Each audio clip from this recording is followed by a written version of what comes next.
Yeah. The switch now. Yeah, this is the finish, toward the finish line. You can see it, it's getting there.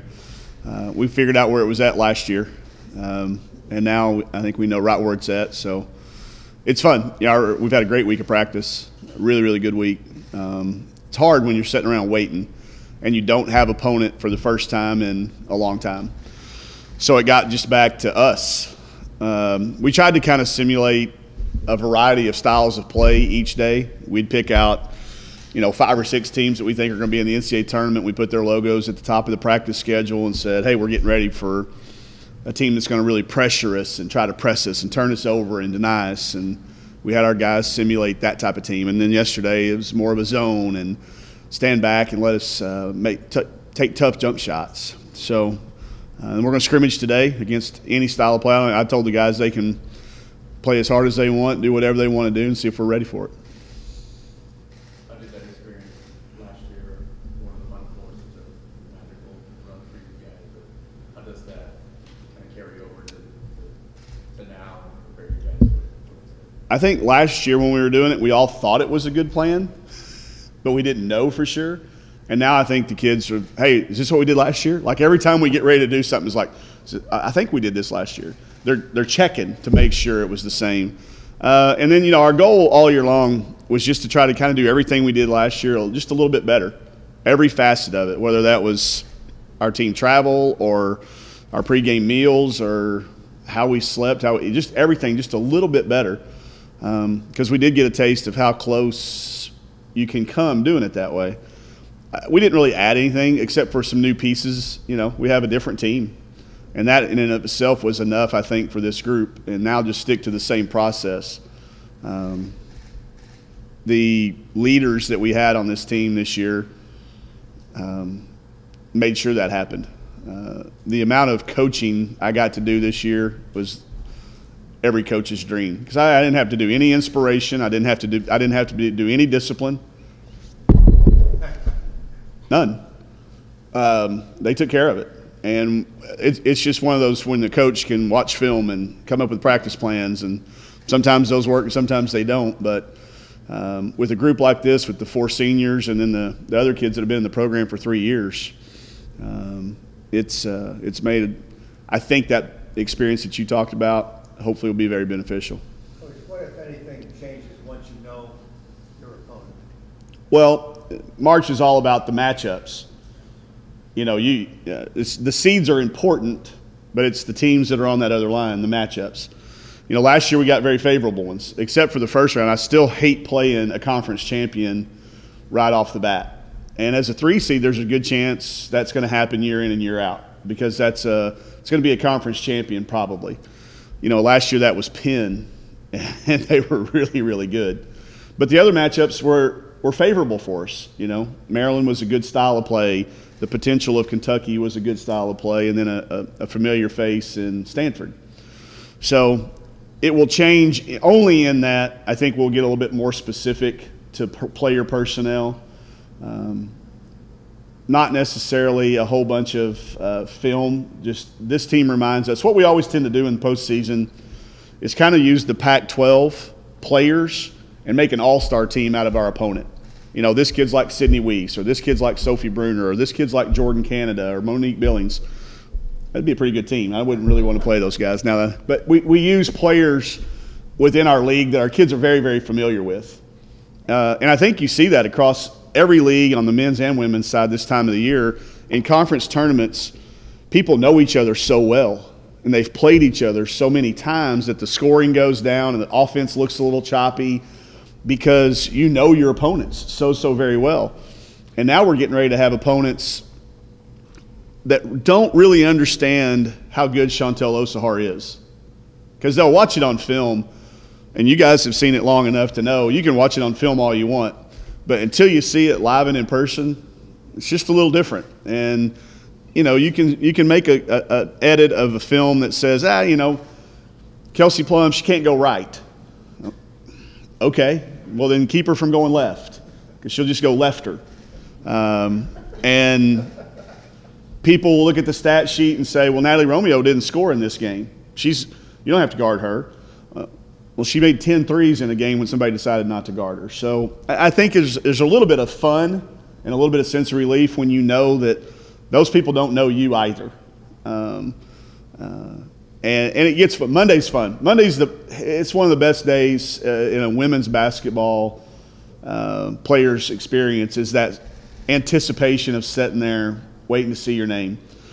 It's a little bit more fun when you got a pretty good feeling it's going to be there, and you're not anticipating whether you're there or you're not. You're wondering where.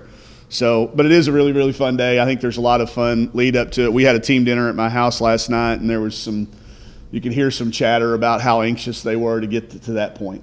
So I really like how we've prepared, but I am very, very ready for it to be here. What do you have planned for Monday? Nothing. We're just going to do what we did last year. We're going to sit down in the team room, wait for it to come up, and then go immediately to the practice floor. We won't have film. It'll just be a shooting practice at that point in time. We have a pretty good idea. I've got it narrowed down to about 8 schools, I think, that are going to be in our potential bracket. So we'll have a little bit of a plan, but we won't execute any of that Monday. But we'll watch it downstairs as a team.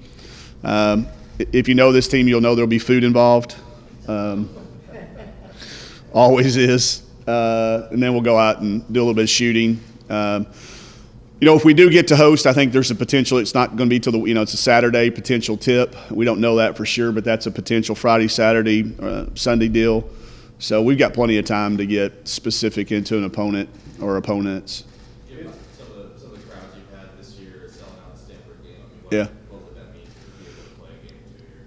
Everything. I mean, we're 16-1 at home. The city has embraced this team. They even came down and sold out Key Arena.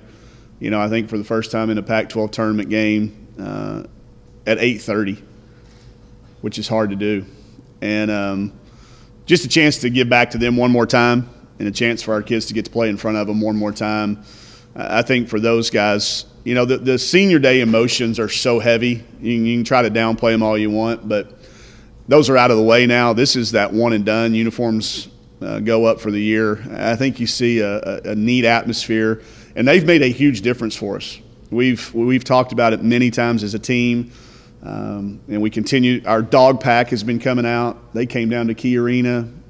Just having that atmosphere when you come out of that tunnel, it's worth a few points. How are you better suited to handle a pressure team this year? Ari McDonald. That's just simple. She can break it. Not only break it, but attack it. It's not we've stopped calling it press break. It's press offense. And anytime I use the word press break, they're like, whoa, whoa, whoa, press offense, coach. Her presence is huge. She doesn't even have to have the ball. She's just a threat. And Natalie Romeo. Those two kids right there have allowed us secondary ball handlers, and also, threats to stretch. You can put Natalie over there in that corner, and you got to go guard her. So now that driving lane for Kelsey is so much more open than it was in the past. And then you can't discount Kelsey's improvement. I mean, you put those 3 things together, and we haven't been successfully pressed all year. I think we're in the top. Tracy would have to tell me what the exact number is, but I know we led the Pac-12 in fewest turnovers, and I'm pretty sure we're in the top 10, maybe 5 or 6. She's back there trying to give me a number. I can't read her lips. But we're in the top 10 in fewest turnovers. So what was that number, 7? I think the personnel, Kelsey's improvement, and kind of the fact that it was an exposure for us last year. We worked on it a lot. We worked on it a lot, and I think we've got maybe a little better plan of attack than we had. But I think the main part is Kelsey does not have to have the ball for 40 minutes, just 38. And that 2 minutes that she doesn't have is beneficial. Her turnover numbers are almost cut in half, and I think we're better suited for a team that wants to play that style. You've had dynamic duo all season scoring. They've been consistent. And you had a threesome last year with Talia. Yep. Do you need that Yeah. third cog this year to go far? Yeah, I don't think there's any doubt that needs to be there to beat the best teams. I think you can survive for a while, but you certainly can't advance if you don't get a little bit of balance. And we've had it from time to time. I mean, it's not been every game, but it's there, and the pieces are there just like it was last year. And then I think everybody's got to be a star in their role to get past that second weekend. You can get past the first weekend with a lot of different ways. There's a lot of formulas to get out of those first two games. There's not very many formulas to get you out of that second weekend. You have to have star power that can carry you when you need a bucket, and you have to have people who are starring in their roles. We go back to last year, and Alexis Ashley was an all-star in her role. Matilda Gilling was an all-star in her role. Kelly Kingma came off the bench and hit 2 humongous threes, star in her role. So everybody's got to be ready. And that's the teams that make it to Dallas. So you have to have the right pieces first, and I think we do again. And then you got to get them to fit into a puzzle. If you can make the pieces into a puzzle, then you got a chance. And I think there's the right people are down there in that locker room right now getting ready. How soon after that loss in the Final Four last year did you start thinking about what this year could be and when you had coming back? I was hoping to take about a week or so, but Kelsey started in on me before we even walked into the press conference. So however long that, 2 minutes, maybe, literally. I mean, it was like, hey, we got to get this, we got to get that, we got to fix this, we got to get, it didn't take very long at all.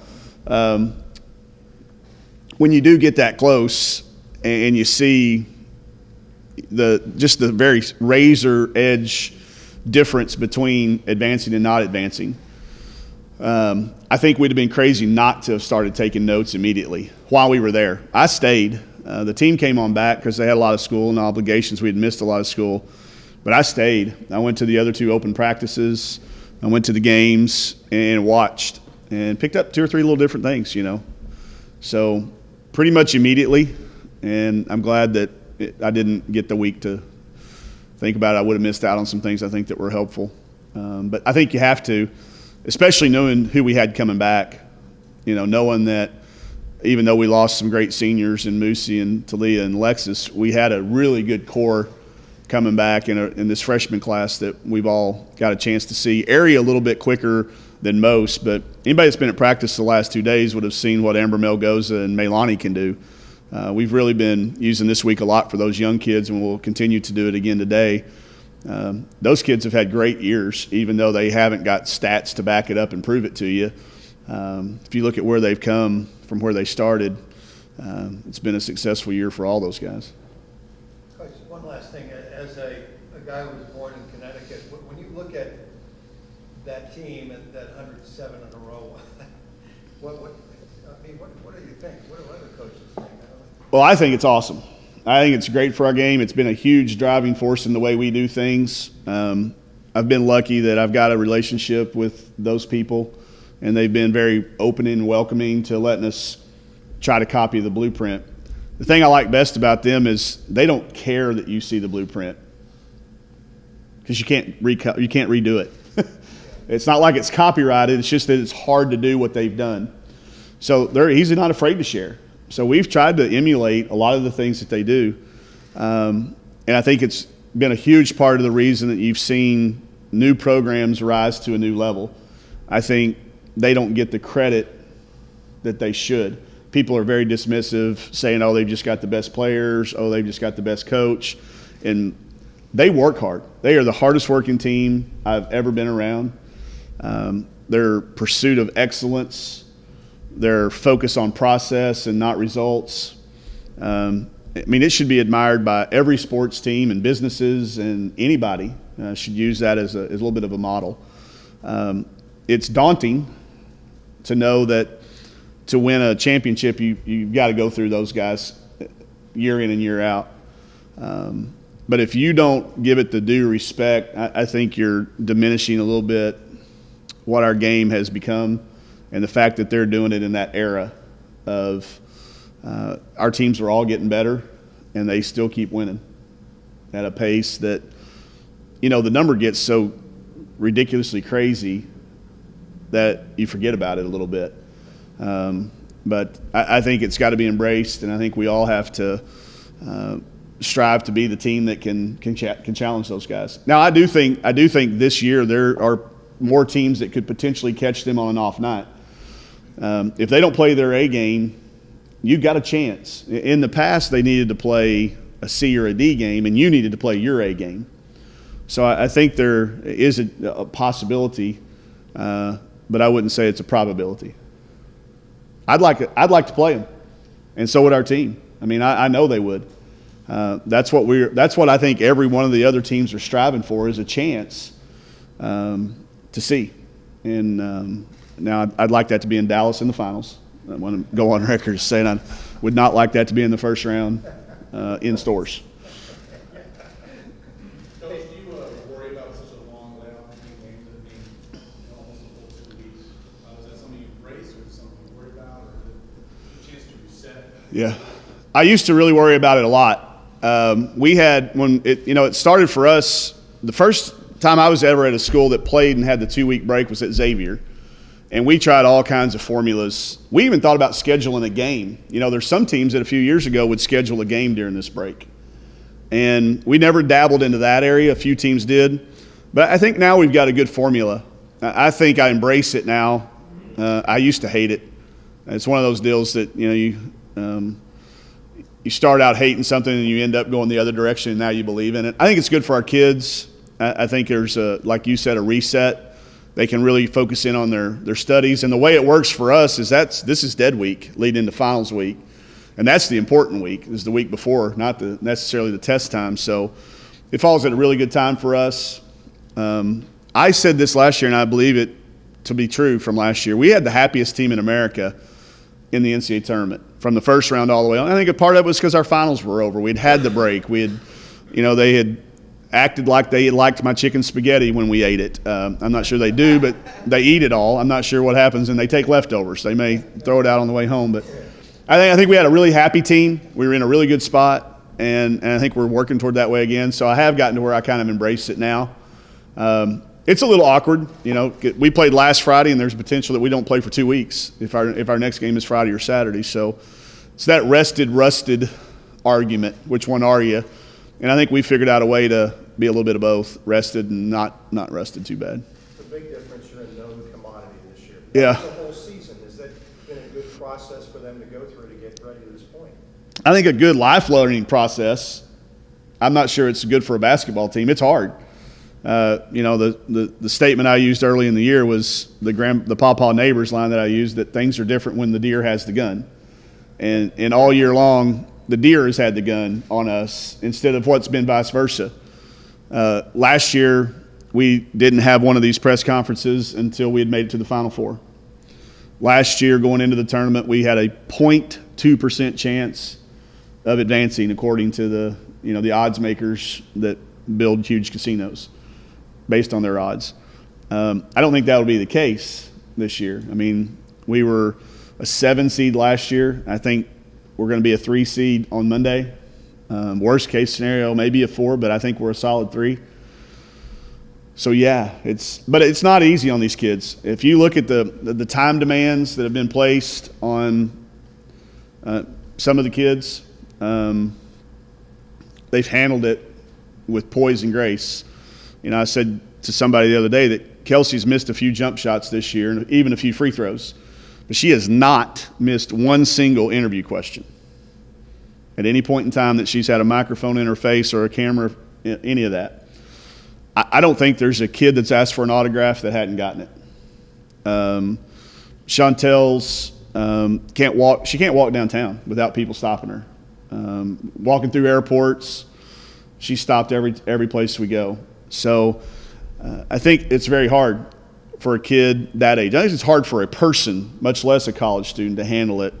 And knowing that we were going to get everybody's best shot. I mean, y'all saw how Oregon celebrated the other night after they won. That's new for us.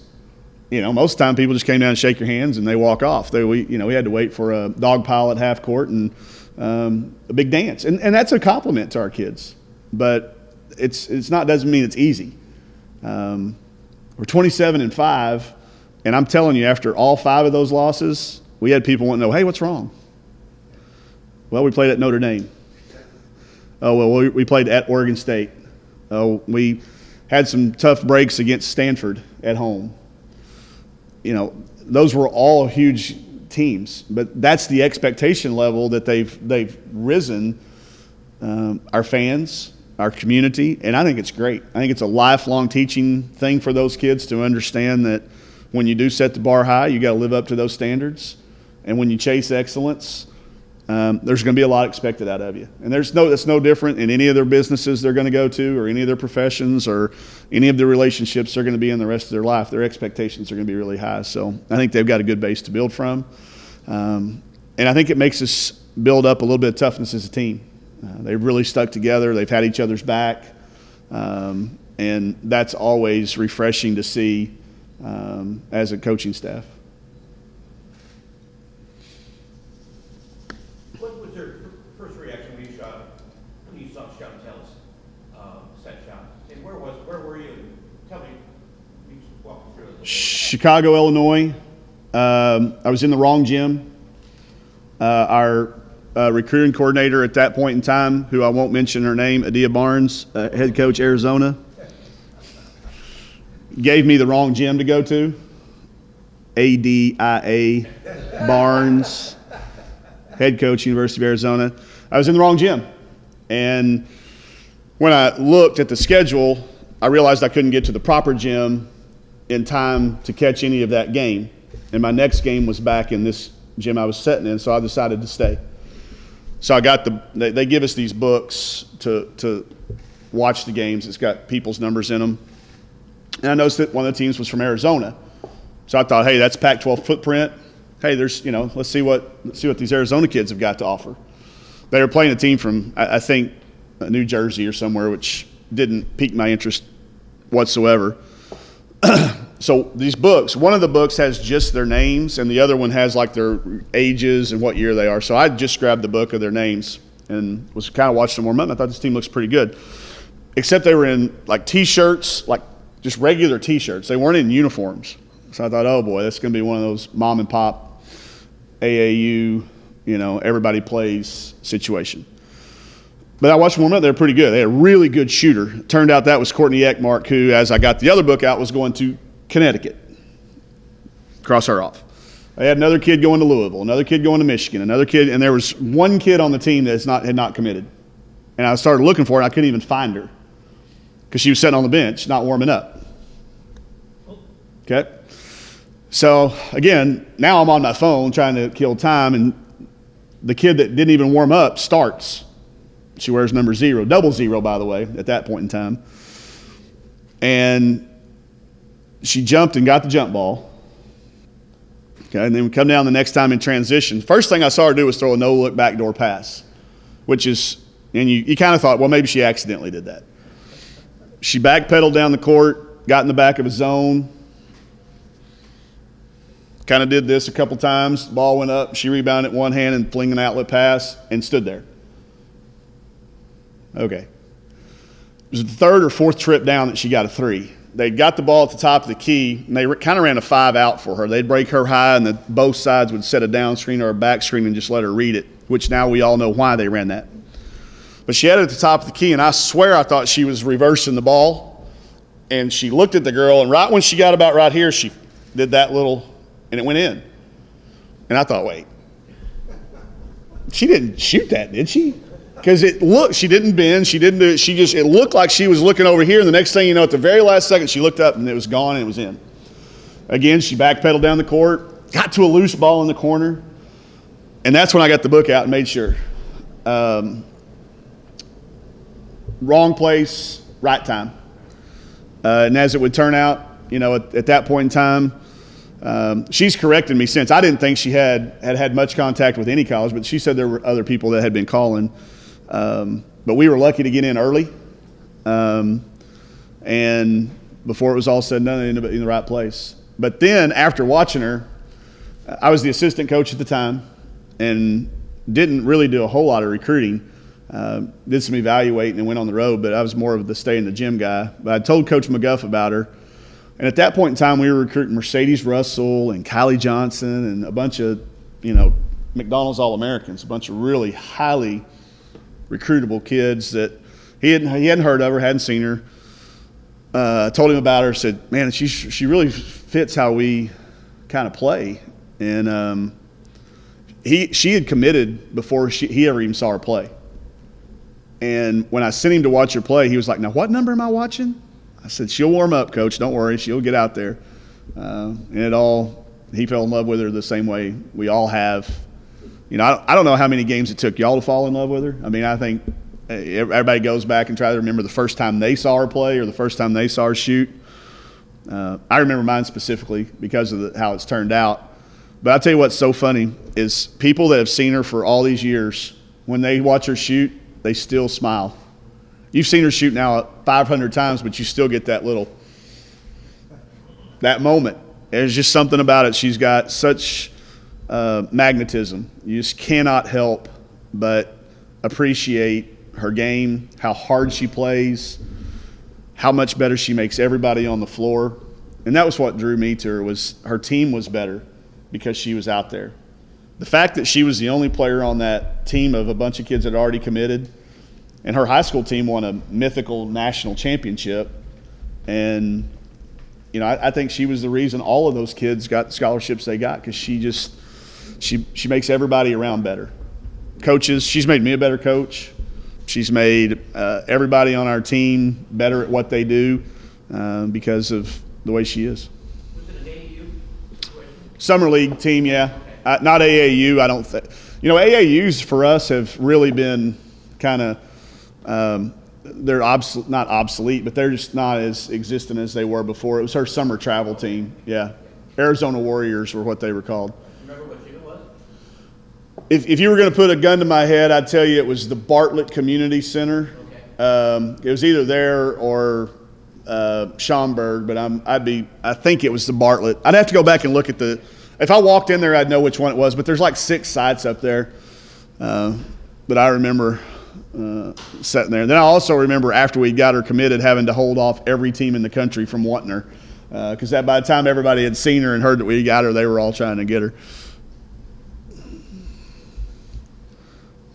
All right. Thanks, y'all. Thank you.